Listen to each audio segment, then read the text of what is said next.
Imagine, like you just spent $100 million training the most advanced artificial intelligence model the world has ever seen. Oh, easily 100 million. Right. And your product team, I mean, they have been running on fumes for 6 months at this point. Just completely burned out. Exactly. You are literally days away from hitting launch, and you are ready to completely change the market. Yep. And then the U.S. government just taps you on the shoulder and says, hand it over, and nobody moves for 30 days. Which is just a staggering pivot. I mean, the whole Wild West era of Silicon Valley where they just ship whatever they want, whenever they want, it basically just slammed into the brick wall of federal national security. It really did. And as of today, August 1st, 2026, that scenario is not a hypothetical anymore.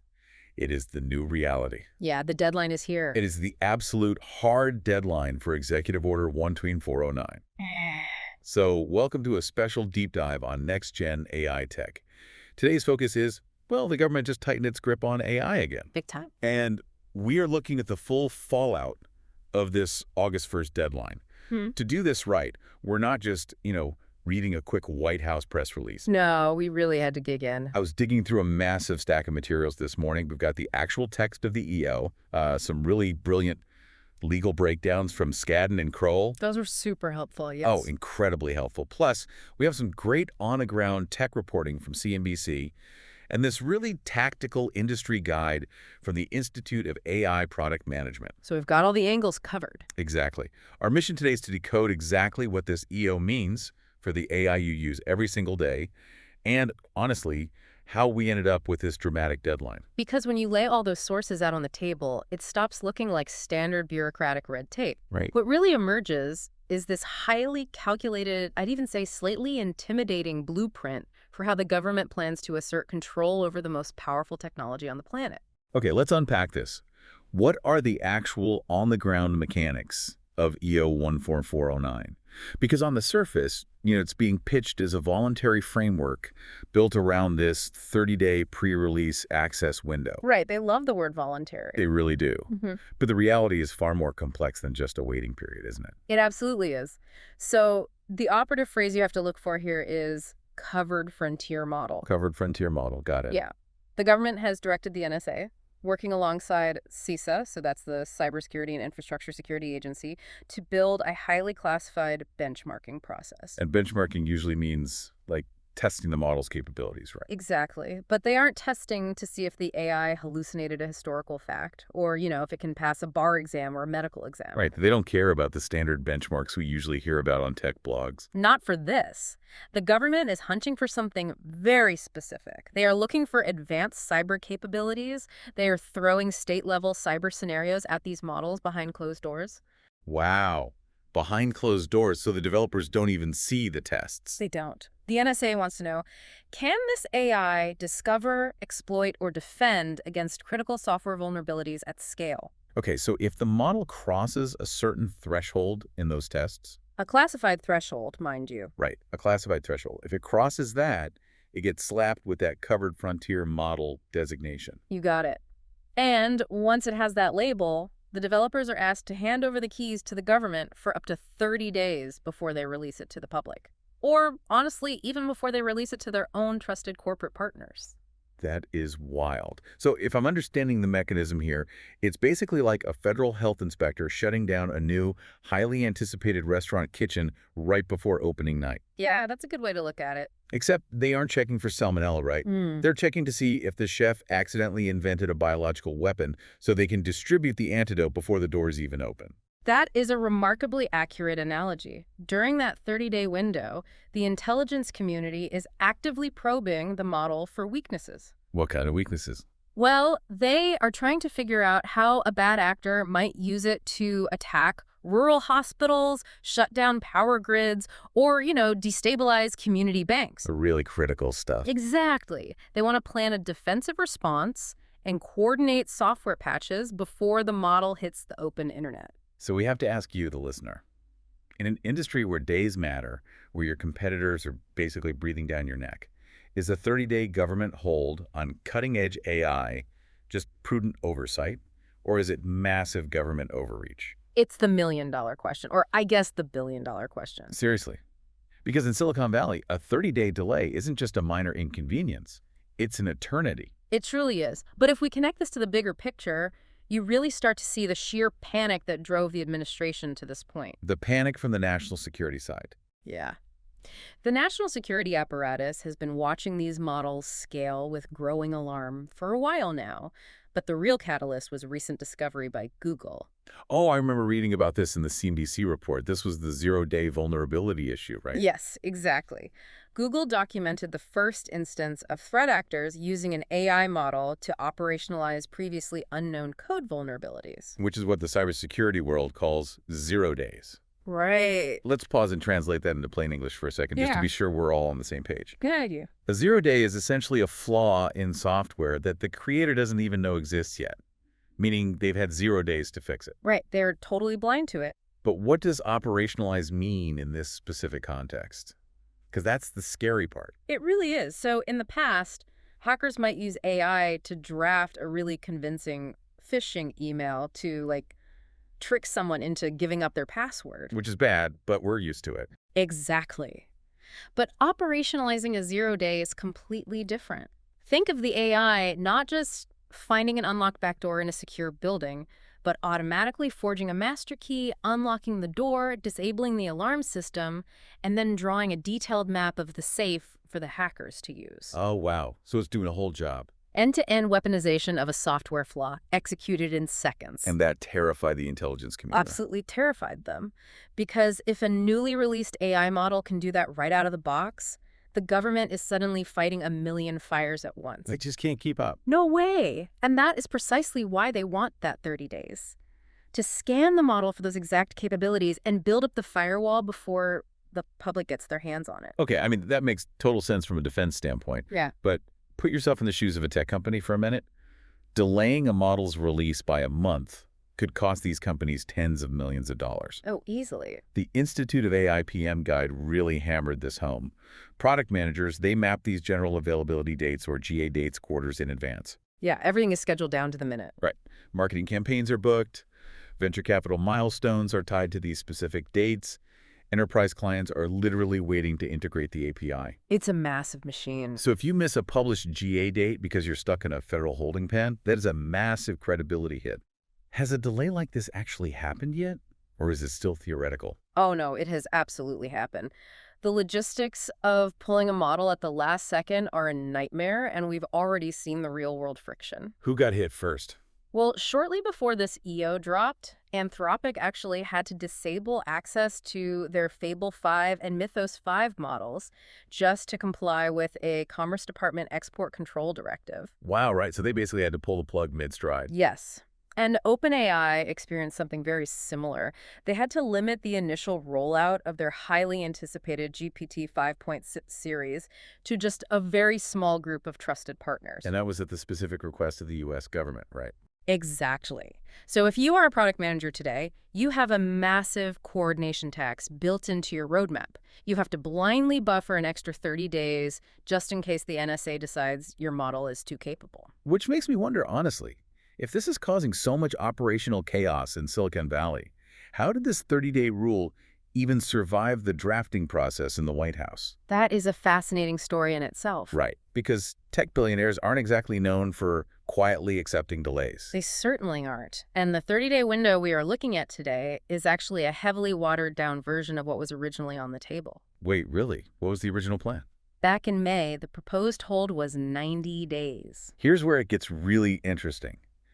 A 90-day hold would have fundamentally altered the pace of American innovation. It would have stopped it cold. And according to the political leaks in that CNBC reporting, the battle over whether it should be 90 days, 30 days, or 0 days sparked this fierce, deeply ideological knife fight inside the West Wing. Oh, the internal dynamics were explosive. The administration essentially fractured into 3 distinct camps over this. Let's break those down because this is crucial context. Sure. So first, you had the strict control faction. This was led aggressively by the Secretary of War, Pete Hegseth. And just a quick side note for clarity for everyone listening, Congress hasn't officially approved the name change back to the Department of War yet, but the administration is already using it in all their communications. Yeah, so our legal sources from Skadden and Crowell use it too, just to be accurate to the current climate. Right, so Hegseth and his camp. Right. So Hegseth and the national security hawks were looking at advanced systems like Claude Mythos. And when they saw its ability to detect vulnerabilities at just this incredible scale, they viewed it through a strictly military lens. Which makes sense for his department. Exactly. They were deeply concerned about foreign adversaries getting a hold of American AI and weaponizing it against U.S. infrastructure. This faction was pushing for maximum restrictions, arguing that these frontier models aren't really software products anymore, they are national security assets. So basically the government's saying, you wouldn't let a private company sell a nuclear submarine on the open market, so why are you letting them sell this? Exactly. But then, on the complete opposite end of the spectrum, you had the pro-innovation faction. The Silicon Valley crowd? Yep. This was championed by the former AI czar, David Sachs. He lobbied fiercely to protect U.S. competitiveness. His argument was that heavy-handed regulation, like a 90-day freeze, would completely stall American momentum and basically hand global AI dominance straight to adversaries like China. And Sachs wasn't fighting alone either. He had some serious tech heavyweights backing him up. Massive backing. And a huge part of their argument was defending what we call open-weight models. Break that down really quickly. What makes an open-weight model so crucial to this debate? Okay, so imagine someone is selling you a cake. A closed model is just buying the cake. You can eat it, but you have no idea how it was made. Right, it's a black box. Exactly. An open-weight model is like giving someone the cake, the exact recipe, the oven temperatures, and like the molecular structure of the flour. You get everything. Right. The underlying architecture is available for users to download, modify, and run entirely on their own machines. Which is amazing for innovation, obviously, but terrifying for the guys at the NSA, because once that recipe is out there on the internet, you can literally never take it back. Precisely. You can't unring that bell. So Hegseth's camp wanted the ability to ban open-weight models entirely if they were deemed too dangerous. Just a flat ban. Yeah. But Sachs and the Tech Coalition were dead set against any outright bans. NVIDIA's CEO Jensen Huang actually released a very powerful letter urging policymakers to avoid premature restrictions. And Elon Musk publicly backed him on X, didn't he? He did. And eventually Meta, Palantir, and OpenAI all signed on to support this pro-innovation stance. Okay, so you have the Secretary of War saying, lock it down to protect the grid. And the biggest names in tech saying, let it run to protect American dominance. Right. Who actually broke the tie here? How do we get to the 30 days? Well, that brings us to the third group, the compromise faction. White House Chief of Staff Susie Wiles and Treasury Secretary Scott Bessent had to step in and basically play referee. The adults in the room, I guess. Yeah, you could say that. They looked at the pure economic damage a 90-day mandate could cause, and they scrapped it. Instead, they forged the final version of EO 14409, which is a 30-day, explicitly voluntary review framework. Which brings us back to you, listening to this deep dive right now. If you were sitting in the Oval Office, listening to these brilliant, powerful people scream at each other across the table, which side would you have taken? It's tough. It really is. The national security hawks trying to prevent a zero-day cyber catastrophe, or the pro-innovation leaders trying to maintain American economic dominance? It is an incredibly difficult needle to thread. I mean, both sides are right in a way. But regardless of where you fall on that spectrum, the Wiles-Bessent compromise is the law of the land as of today. But is it really a compromise? Because that entire agreement rests on one specific word, and that word is voluntary. Right. The executive order explicitly states it is not creating a mandatory licensing or pre-clearance regime. So what does this all mean for the actual developers? Can a massive lab just say, you know what, no thanks, we're going to skip the 30-day review and launch anyway to beat our competitors to market? What's fascinating here is the sheer bureaucratic genius of how the government actually trapped them. Trapped them. How so? Well, technically, legally, yes, a company can absolutely skip the review. There's no fine, there's no criminal penalty, no police officer is going to show up at your server farm if you opt out. There's a big but coming. There's a very big but. The analysis from the Lawfare blog and the Institute of AI PM makes it very clear why opting out is basically financial suicide. It all comes down to procurement leverage. Let's slow down on that, because this feels like the ultimate loophole the White House used to bypass Congress. Explain how this procurement leverage actually works in practice. Okay, so the U.S. government is one of the single largest buyers of artificial intelligence in the world. CISA, the Department of Defense, the intelligence community, huge federal agencies, they spend billions and billions on commercial AI. Right. If an AI lab wants to win lucrative government contracts, or honestly even sell to private companies in regulated sectors like energy or banking, Hmm. participating in this EO framework is going to become a strict requirement on the bid sheet. Oh, wow. So as Lawfare put it, it's voluntary until the government is your customer. Exactly. I mean, imagine a federal procurement officer looking at two different AI models. One went through the 30-day NSA vetting process and cleared. The other just flat out refused. Right. Which one gets the $100 million defense contract? Obviously, the one that cooperated. And it ripples into the private sector, too. If you are selling to a Fortune 500 healthcare company and you refuse the government's security review, that chief information security officer is going to ask why. They're going to be suspicious. Very. They'll ask, do you have a capability deficit? Are your safety guardrails weak? What are you hiding? It puts the developer in an impossible position. It is the complete illusion of choice. They don't have to participate legally, but they literally cannot afford not to if they want to survive in the enterprise market. Precisely. And, reading through the legal analysis from Crowell, there's a much sharper edge to this EO, too. It's not just about the carrot of government contracts.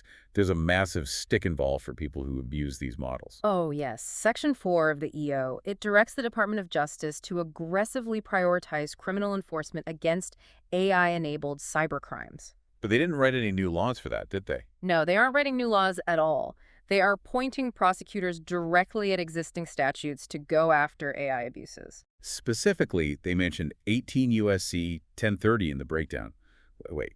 In plain English, that's the Computer Fraud and Abuse Act, right? The old anti-hacking law from the 1980s. That's the exact one. Alongside standard wire fraud and identity theft laws, the DOJ is essentially signaling that they don't need some fancy new AI crime bill from Congress to take action. They already have the tools. Exactly.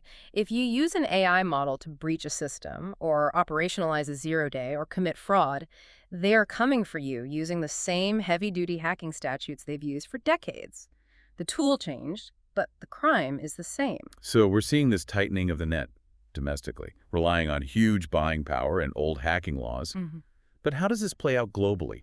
If an AI developer is frustrated by the U.S. government, tapping them on the shoulder, can they just move their operations to Europe or the U.K. to avoid it? They could try, but they really won't find a safe haven there either. If we look at the global context, the U.S. compromise actually fits into a larger, undeniable pattern of convergence. The convergence toward pre-deployment review. Yes. Major economies are all realizing that you just cannot let frontier models hit the market without a look under the hood first. Now, the methods definitely differ, of course. Right. What's the EU doing? So the European Union passed the AI Act, which is binding mandatory law. It is incredibly heavy-handed. Much more intense than the U.S. approach. Oh, night and day. The EU forces these massive bureaucratic conformity assessments, and they can levy company-crushing financial penalties for noncompliance, especially for what they categorize as high-risk systems. And what about the U.K.? Then you have the UK, which set up the AI Safety Institute.